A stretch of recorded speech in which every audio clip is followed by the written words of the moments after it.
Related, ठीक है, physical quantities and units.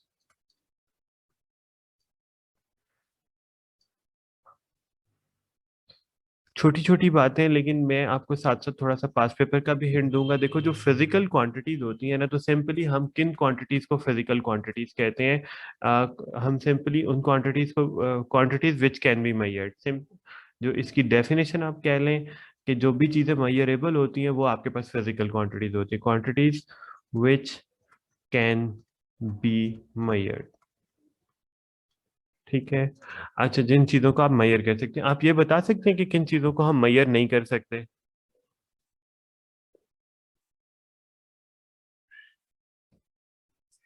आप ये बता सकते हैं कि किन चीजों को हम मेजर नहीं कर सकते? मतलब फिजिक्स में या जनरली। ओवरऑल? ओवरऑल। जनरली हम्म।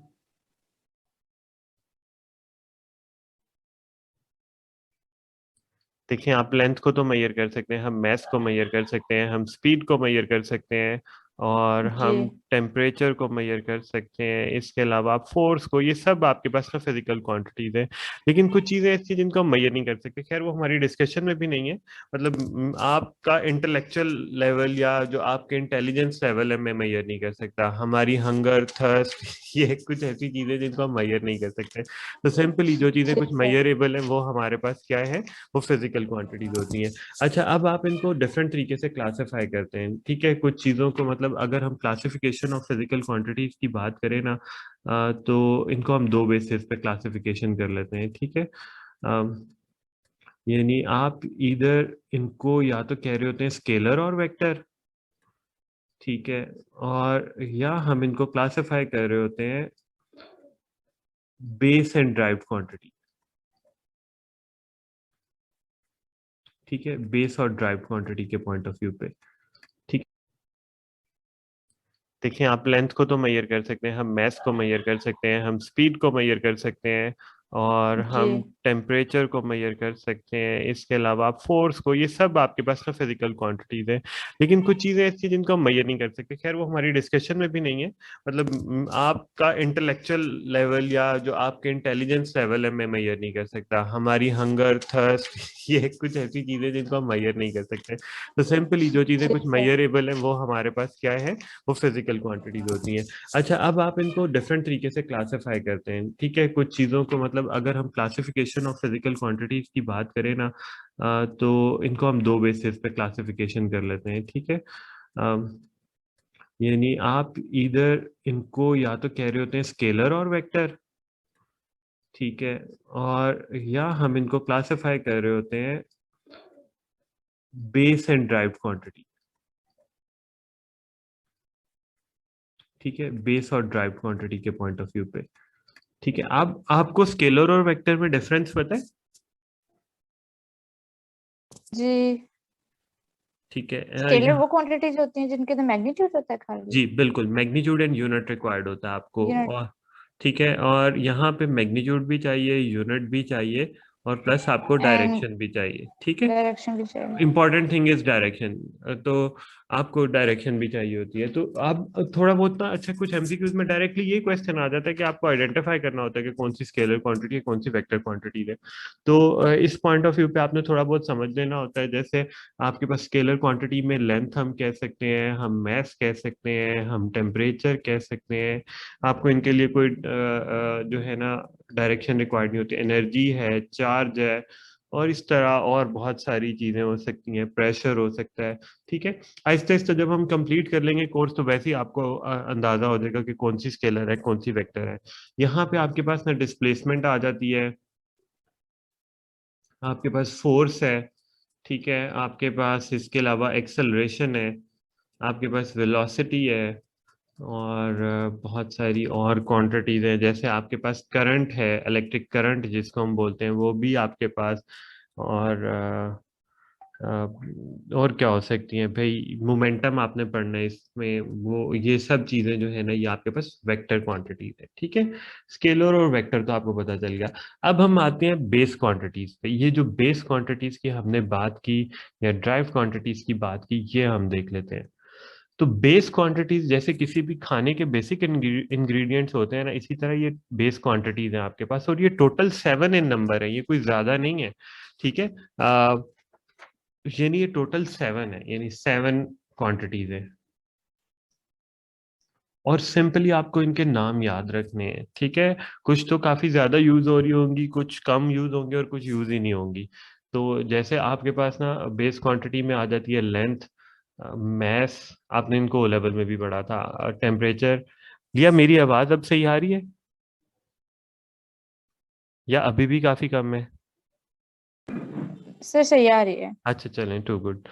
ठीक है, टेम्परेचर हो गया, टाइम हो गया, और आपके पास जो है इसके अलावा आ जाता है इलेक्ट्रिक करंट। देन आपके पास ये कितनी हो गई, 5 हो गई। ठीक है, ये सबसे ज्यादा यूज होने वाली यही 5 बेसिक क्वांटिटीज है। फिर आपके पास है अमाउंट ऑफ सब्सटेंस। अच्छा, ये मैं थोड़ी सी चैटिंग वाली फॉर्म लिख देता हूँ, अमाउंट ऑफ सब्सटेंस। तो अगर आप मुझे कहो तो मैं थोड़ा सा इसको एक्सप्लेन भी, मतलब पूरी पूरे वर्ड लिख दिया करूँ, लेकिन मैं थोड़ा सा इसलिए कि अगर समझ आ रहा है तो हम पॉपअप्स की फॉर्म में भी चीज़ों को काम चला लेते होते हैं। तो ऐसे ल्यूमिनस, ठीक है, ठीक है ठीक ना, है। है ना। ल्यूमिनस इंटेंसिटी, जहाँ पे इंपॉर्टेंट चीजें होंगी मैं डिटेल में ही लिखूंगा, जहाँ पे ये नहीं मुझे लगेगा कि बिल्कुल नई चीजें हैं। अच्छा, length, mass, temperature, time, electric current, amount of substance और ल्यूमिनस इंटेंसिटी। अच्छा, बस इनके यूनिट भी आपको याद होने चाहिए, इनके क्या यूनिट है वो भी आपको याद होने चाहिए। और यूनिट आपको पता है, हम सिस्टम इंटरनेशनल को फॉलो करते हैं। तो आपको पता है कि लेंथ को हम मेजर करते हैं इन मीटर, मैस होता है इन केजी। वैसे तो लेंथ के और बहुत सारे यूनिट भी है, सेंटीमीटर भी है, किलोमीटर भी है, इंचेस भी हैं, फीट्स भी हैं, लेकिन हम मीटर ऐसे यूनिट ले रहे होंगे। टेम्परेचर को आप मेजर करते हैं केल्विन में, टाइम को मेजर करते हैं सेकंड्स में, इलेक्ट्रिक करंट होता है एम्पेयर में। अमाउंट ऑफ सब्सटेंस, ये जो है ना, ये बेसिकली आपको फिजिक्स से रिलेटेड ये ज्यादा चीज है, इसको हम मेजर करते हैं मोल में। अच्छा, ये एम्पेयर मैंने लिखा था, अच्छा ये मोल, मोल में आप मेजर कर रहे होते हैं, और इसको नॉर्मली जो एब्रीवेशन होती है ना, स्मॉल MOL लिख रहे होते हैं। ल्यूमिनस इंटेंसिटी होती है कैंडेला में, ठीक है, और नॉर्मली इसको CD से एब्रीवेट कर रहे होते हैं। अच्छा, ये तो सर हमारी तो ल्यूमिनेस इंटेंसिटी क्या है? ल्यूमिनस इंटेंसिटी आप जनरली मतलब समझ लें कि लाइट की इंटेंसिटी, लाइट इंटेंसिटी, ठीक है। और आपने इस ल्यूमिनस इंटेंसिटी के बारे में अपने पूरे कोर्स में बहुत ही कम पढ़ना है, बल्कि पढ़ना ही नहीं है। जस्ट इसको इंटेंसिटी की फॉर्म में हम थोड़ा सा वेव्स में देख रहे होंगे, लेकिन आपने इसको एज सच एक क्वांटिटी वाइज आपने पढ़ना ही नहीं है। इन दोनों लास्ट जो क्वांटिटीज है ना, बेस क्वांटिटीज की, ये लास्ट 2 ये आपकी नहीं आ रही होंगी बिल्कुल भी।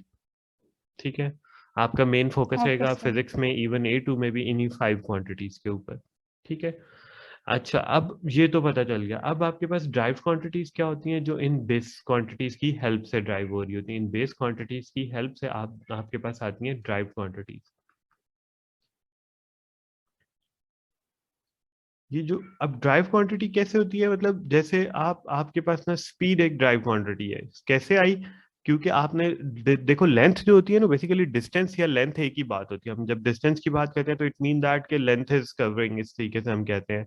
तो अगर आप डिस्टेंस, बेसिकली लेंथ ही है, डिस्टेंस को डिवाइड कर दें टाइम से, तो आपके पास स्पीड आ जाती है। इसी तरह अगर आप स्पीड या चेंज इन स्पीड को डिवाइड कर दें टाइम से, या चेंज इन वेलोसिटी को डिवाइड कर दें टाइम से, तो आपके पास ना एक्सेलरेशन आ जाता है।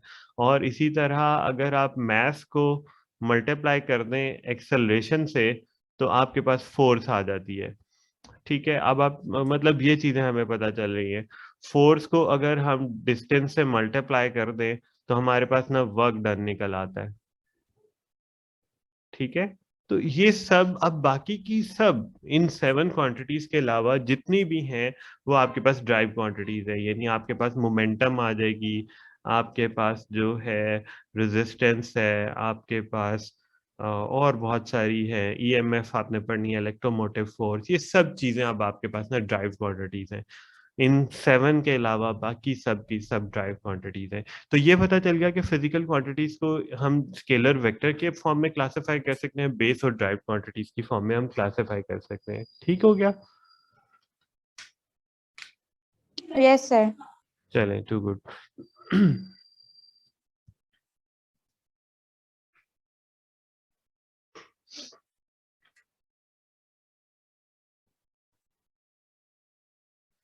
अच्छा, सम टाइम पे मैं आपको साथ ही क्विकली जो पास्ट पेपर का क्वेश्चन है ना वो भी इसका बता देता हूँ कि कैसे क्वेश्चन आपसे पास्ट पेपर में पूछा जा सकता है। पास्ट पेपर में आपसे कोई भी क्वांटिटी एक्सप्रेस करके ये पूछ सकता है कि आप इसको एक्सप्रेस करें इसकी बेस क्वांटिटी में। ठीक है, इसकी बेस क्वांटिटी में आप इसको एक्सप्रेस करें। लेट से आपको कह देता है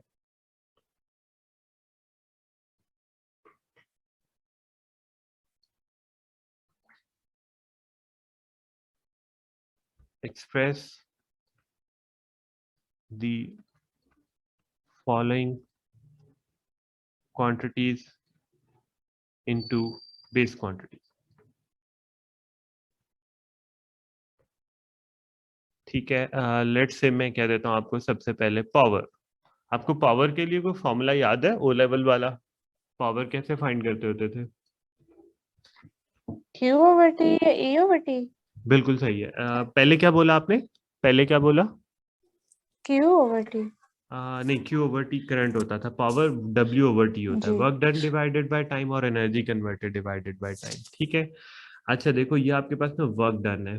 वर्क डन को हम क्या लिख सकते हैं? वर्क डन आपने पढ़ा था कि फोर्स इनटू डिस्टेंस। अब आहिस्ता आहिस्ता ये फॉर्मूलाज भी क्लियर हो जाएंगे जैसे जैसे आप बाकी भी चैप्टर पढ़ोगी और ओ लेवल वाले कुछ कॉन्सेप्ट होंगे तो वो पता चल जाएगा। फोर्स इनटू डिस्टेंस, डिस्टेंस को हम ए लेवल में एस से रिप्रेजेंट कर रहे हैं, डिवाइडेड बाय टाइम हो गया। अभी तक आप देखो जस्ट डिस्टेंस, इसको हम लेंथ कह सकते हैं ना, बेसिकली डिस्टेंस को हम लेंथ कह सकते हैं। ये जो डिस्टेंस है ये आपके पास लेंथ होता है, ये आप समझ लें कि ये बेस क्वांटिटी आपके पास आ चुकी है। लेकिन अभी तक फोर्स और ये टाइम भी आपके पास जो है ना ये भी मतलब बेस क्वांटिटी है। ये बेस क्वांटिटी है, लेंथ तो ऑलरेडी बेस क्वांटिटी हो गई। ठीक है, और ये भी आपके पास टाइम भी बेस क्वांटिटी। अब रह गई है अभी तक क्या? फोर्स। अब आपको इस फोर्स को कन्वर्ट कर रहे होना है। फोर्स के लिए क्या फॉर्मूला होता है? Mass into acceleration. और अभी तक है, चले मैं इसको भी ना डिस्टेंस को लेंथ लिख लेता हूँ, या डिस्टेंस भी रहने दें। चले डिस्टेंस ही रहने देते हैं, डिवाइडेड बाय टाइम हो गया। अब रह गया एक्सेलरेशन। मास भी बेस क्वांटिटी है, डिस्टेंस भी बेस क्वांटिटी है, टाइम भी बेस क्वांटिटी है। एक्सेलरेशन को हम क्या लिखते हैं? एक्सेलरेशन को हम लिखते हैं change in velocity divided by time, और ये आ गया इनटू डिस्टेंस। अब आपके पास अभी तक चेंज इन वेलोसिटी जो है वो बेस क्वांटिटी है, तो चेंज इन वेलोसिटी को हम लिख रहे होते हैं डिस्ट, यानी वेलोसिटी होती है बेसिकली डिस्टेंस या डिस्प्लेसमेंट डिवाइडेड बाय टाइम। तो अब आप इसको लिख सकते हैं डिस्प्लेसमेंट डिवाइडेड बाय टाइम, और ऑलरेडी इसको एक टाइम कंपनी देने के लिए नीचे ही था, इनटू डिस्टेंस। तो बेसिकली ये कुछ ऐसे बन रहा है M S square divided by T square, या आप इसको कह सकते हैं एम एल स्क्वायर, यानी लेंथ लिख लें डिस्टेंस की जगह तो तब भी ठीक है। तो ये आपके पास पावर को आपने उसकी बेस क्वांटिटी में कन्वर्ट किया स्टेप बाय स्टेप। कहीं पे कोई ऐसी कंफ्यूजन जो ना देखें? अब ये मैथ है, लेंथ है, टाइम है। ठीक है। यस सर, समझ आ गई। अच्छा, चलिए टू गुड। एक चीज शायद मैंने कहीं पे मुझे लग रहा है थोड़ी सी गलत की लग रही है। X is equal to M A हो गया, डिस्टेंस ओवर टाइम हो गया, ए की जगह पे हमने चेंज इन वी, हाँ हाँ हाँ, सॉरी सॉरी भाई, ये जो ए की जगह पे हमने change in V over T लिखा ना, इधर भी तो टी ऑलरेडी मौजूद था ना, ये टी बेस वाला मौजूद था। मुझे सिर्फ ये थोड़ा सा डाउट हो रहा था, ये टी मैंने इग्नोर कर दिया। यहाँ पे एक्सेलेरेशन है ना, change in velocity divided by time था ना, तो एक्सेलेरेशन की जगह पे change in V over T लिखा, ये टी से मल्टीप्लाई हो जाएगा, ये टी स्क्वायर हो जाता है। और अब की बार इस टी स्क्वायर से ये टी मल्टीप्लाई होके, तो ये जो दोनों टर्म है ये स्क्वायर नहीं होगा, जस्ट यहाँ पे आ जाएगा टी क्यूब। तो यहाँ पे ऐसे हम इसको कन्वर्ट कर सकते हैं। ये एग्जैक्टली आपका पास्ट पेपर पेपर 2 का क्वेश्चन है। ठीक है, कोई प्रॉब्लम इसमें? No sir. चलें, गुड हो गया। अब हम आते हैं, एक अगली चीज करते हैं, significance of SI unit.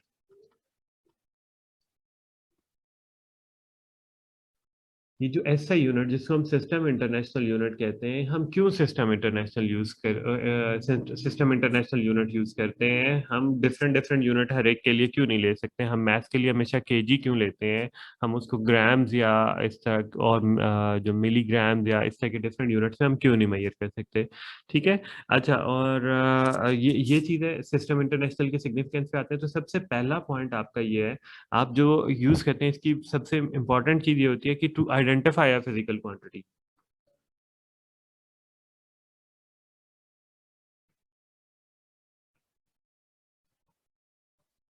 Physical quantity को अगर आपने अंडरस्टैंड करना है कि वो कौन सी फिजिकल क्वांटिटी है, तो आप उसको उसके एसआई यूनिट से अंडरस्टैंड कर रहे होते हैं। अच्छा, मैं अभी आपको इस एग्जांपल बाद में देता हूँ, ठीक है। अच्छा, सेकंड चीज क्या हो सकती है? सेकंड चीज बड़ी इंपॉर्टेंट है और ये आपको आती भी है, to check the homogeneity of equation. ये वर्ड आपने नहीं शायद सुना हुआ, होमोजेनिटी ऑफ इक्वेशन। ठीक है। ये क्या चीज होती है? To check the homogeneity of equation.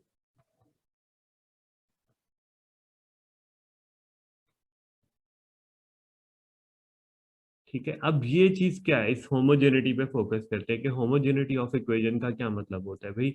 Homogeneity of equation हम कहते हैं,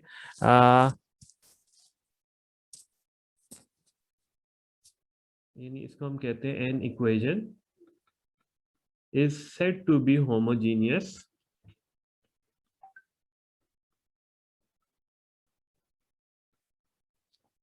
if all the terms used in it has the same unit।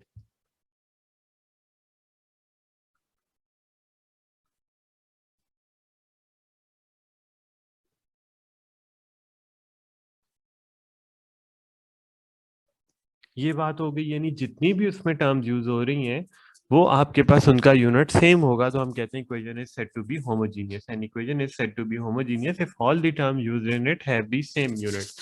अच्छा, शायद ये बात इतनी अच्छे तरीके से समझ में नहीं, मैं इसको एक एग्जांपल से बताता हूँ। आपको मे बी पता हो कि इक्वेशन ऑफ मोशन होती है। लेट्स से मैं ना सेकंड इक्वेशन ऑफ मोशन ले लेता हूँ, S is equal to U T plus half A T square. पढ़ा होगा शायद, काइनेमेटिक में थोड़ा बहुत याद हो, पता है इस इक्वेशन के बारे में? जी सर। अच्छा, देखें, अब आप एस को डिस्टेंस है किस में मेजर करते हैं? इससे यूनिट क्या होगा इसका? मीटर। मीटर, ठीक है।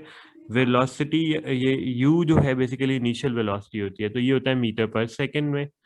1/2 आ गया, प्लस 1/2 आ गया। ए होता है हमारे पास मीटर पर सेकंड स्क्वायर में, और time is in second square. अच्छा, अब आप देखें ये वाली इसकी राइट हैंड साइड पे तो ऑलरेडी मीटर ही आ रहा है। ठीक है, राइट हैंड साइड पे तो हमारे पास ये चीज मीटर ही आ रही है। तो हम इसको सीधा सीधा मीटर लिख देते हैं। बाकी चीजों को भी हमने देख लिया। अगर हमारे पास लेफ्ट हैंड साइड पे भी मीटर बनता है और राइट हैंड साइड पे भी मीटर बनता है, तो it mean that equation is homogeneous. तो आप ये देखें, एस स्क्वायर को हम एस स्क्वायर से कट कर सकते हैं। ठीक है, सेकंड स्क्वायर इससे कैंसिल हो गया, और मीटर पर सेकंड स्क्वायर है। अच्छा, ये मैंने सॉरी इधर टाइम का यूनिट नहीं लिखा, टाइम का यूनिट भी मुझे लिखना चाहिए था। ये चीज हो गई सेकंड। इस वाले इस वाले सेकंड को आपने इस वाले सेकंड से कट कर देना, ये वाला सेकंड इस वाले सेकंड से कैंसिल हो गया। अच्छा, बेसिकली ये अब रह चुका हुआ है यहाँ पे m plus half of m। हमारे पास ना ये चीज मैटर नहीं करती कि उसके साथ क्या कांस्टेंट आ रहा है, लेकिन अगर यूनिट दोनों साइडों पे सेम बन रहा है ना, यानी यहाँ पे आपके पास 3/2 m बन रहा है, तो बेसिकली यहाँ पे भी मीटर है और यहाँ पे भी मीटर ही है। कोई मीटर स्क्वायर नहीं है, ना ही कुछ और है।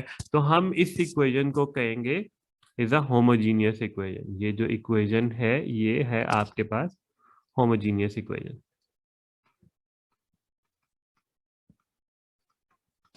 ठीक है लिया, ऑल इज वेल, पता चल गया। होमोजीनियस इक्वेशन अगर जी आपको, सर। ये भी अगेन एग्जाम का क्वेश्चन है। ठीक है, तो आपको ऐसे सम टाइम पे होमोजीनियस इक्वेशन को शो करना होता है। तो हम क्या करते हैं, उसके लिए हमें इसके बेसिक यूनिट का पता होना चाहिए। बेसिक यूनिट को पुट करते हैं, अगर लेफ्ट हैंड साइड और राइट हैंड साइड पे सेम यूनिट बनता है तो हमारे पास होमोजीनियस इक्वेशन शो हो जाती है।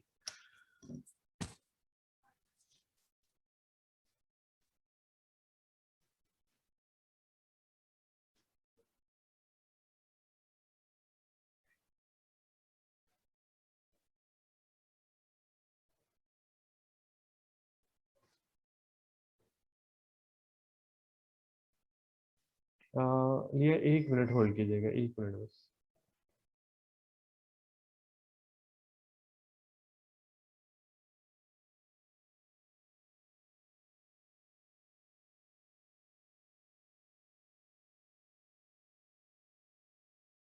of ocean wave in terms of lambda.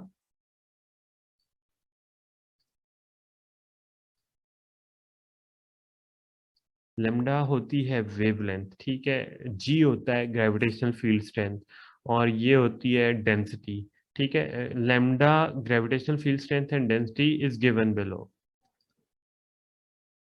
आपको ओशन की वेव की स्पीड बताई हुई है, उसने डिफरेंट ऑप्शन दी हुई है, तो आपने ये बताना है कि कौन सी ऑप्शन करेक्ट है।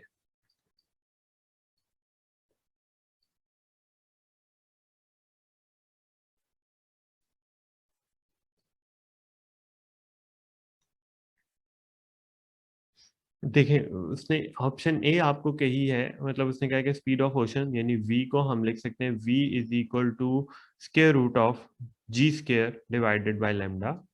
या हम बी ऑप्शन ये है कि आप वी को लिख सकते हैं V is equal to G lambda square. या हम सी ऑप्शन ये है कि हम इसको लिख सकते हैं V is equal to square root of G lambda. और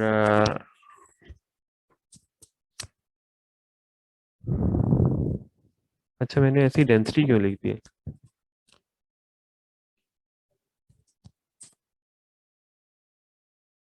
ठीक है, अच्छा चलें हम डी ऑप्शन खुद से बना देते हैं। अच्छा, v is equal to density into g, ऐसे करके लिख सकते हैं, ठीक है।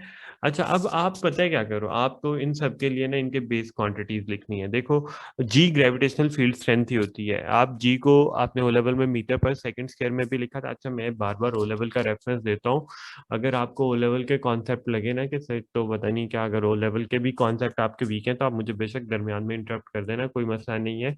और क्वेश्चन क्वेश्चन कहीं पे भी कोई राइज होता है, कोई बहुत चाइल्डिश किस्म का क्वेश्चन भी लगता है, तो आपने बिल्कुल मोर देन वेलकम है, आपने पूछना है। कोई किसी क्वेश्चन पे ये नहीं सोचना कि मैं डिस्करेज करूंगा, तो बिल्कुल डिस्करेज नहीं करूंगा। आपने बिल्कुल ओपन होके, क्योंकि अंडरस्टैंडिंग आपने अपनी बिल्कुल कॉन्सेप्ट बिल्कुल क्लियर रखना है। अगर ओ लेवल वाली चीजें भी नहीं आती तो कोई बिग डील नहीं है, ठीक है। अभी हमारे पास जितनी भी चीजों को हम करें प्रॉपर समझ के करना है।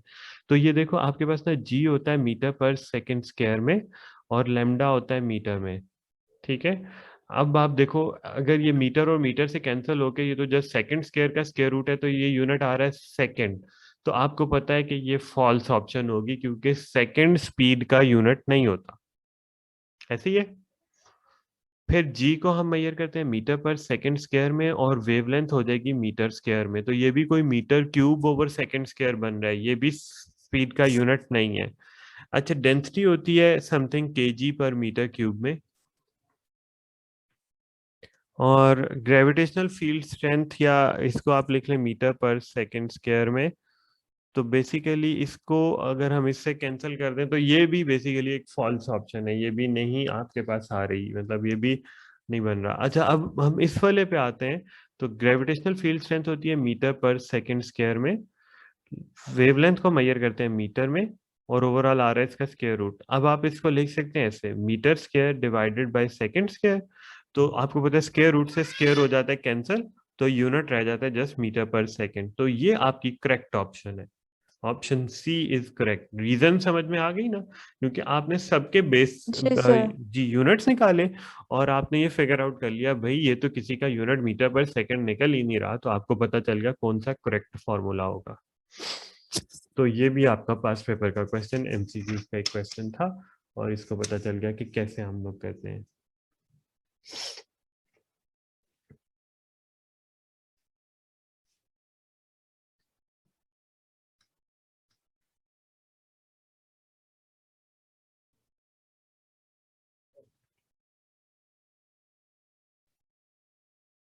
अच्छा, फिर कुछ ना इम्पोर्टेंट प्रीफिक्सेस से रिलेटेड आपने पढ़ना है। फिजिक्स जो ए लेवल की फिजिक्स में है उसमें ये प्रीफिक्सेस का रोल बहुत इंपॉर्टेंट है, ठीक है। ये कुछ प्रीफिक्सेस आपको याद होने चाहिए, सारे के सारे बेशक नहीं भी हो, मैं आपको बता देता हूँ कि कौन से ज्यादा यूज होने वाले होंगे। तो प्रीफिक्सेस में आपके पास आ जाता है डेसी, सेंटी, मिली, माइक्रो, नैनो, पिको। ये सब मैंने स्मॉल लेटर से लिखे हैं। फिर आपके पास आ जाता है किलो, मेगा, गीगा एंड टेरा। ठीक है। अच्छा, इनके लिए ना इनकी नोटेशन भी इंपॉर्टेंट होती है कि आप डेसी को किस नोटेशन से या किस चीज से रिप्रेजेंट करते हैं। नोटेशन जो है वो भी इंपॉर्टेंट होती है और इनके लिए ना इनकी वैल्यू भी इंपॉर्टेंट होती है। तो डेसी को हम मेजर करते हैं स्मॉल डी से, सेंटी को स्मॉल सी से, मिली को स्मॉल एम से। माइक्रो के लिए ये लेटर यूज होता है, इसके बारे में पता है आपको? ये लेटर क्या होता है, इसको क्या कहते हैं?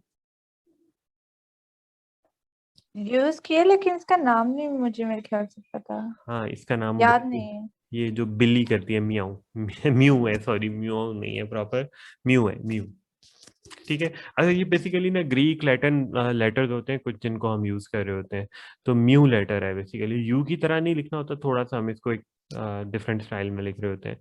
नैनो के लिए स्मॉल एन, पीको के लिए स्मॉल पी, किलो के लिए कैपिटल के है, मेगा के लिए कैपिटल एम है, गीगा के लिए कैपिटल जी है, टेरा के लिए कैपिटल टी है। अच्छा, अब आपको इनकी वैल्यूज पता होनी चाहिए। जैसे डेसी होता है 10⁻⁻1, सेंटी होता है 10⁻⁻2, मिली 10⁻⁻3, ये होता है 10⁻⁻6। मैंने थोड़ा उल्टा तो नहीं, ठीक है। नैनो हो जाता है 10⁻⁻9 और पीको हो जाता है 10⁻⁻12। ये सब नेगेटिव प्रीफिक्सेस है, नेगेटिव पावर वाले। अब आपके पास पॉजिटिव पावर वाला प्रीफिक्स आ जाता है। किलो होता है 10³ मेगा 10⁶, गीगा 10⁹ और टेरा हो जाता है 10⁻12। ठीक है। तो ये रहे आपके पास प्रीफिक्सेस, इनको भी आपने ज़हन में रखना है। ये इंपॉर्टेंट प्रीफिक्सेस हैं और ये इनकी नोटेशंस हैं। और इस तरीके से अभी मैं इनका थोड़ा सा आपको यूज़ करवा देता हूँ, लेकिन जैसे ही आप A2 में आएंगी तो आपने पेपर 4 में तो ये इतने ज़्यादा यूज़ हो रहे होते हैं ना। लेकिन इनमें जो सबसे ज़्यादा यूज़ होने वाले हैं ना वो सेंटी, मिली, माइक्रो, किलो, ये ज़्यादा यूज़ होने वाले हैं, ये 4। बाकी तो फिर भी मतलब थोड़ा नॉर्मल लेवल के ही है। ठीक है।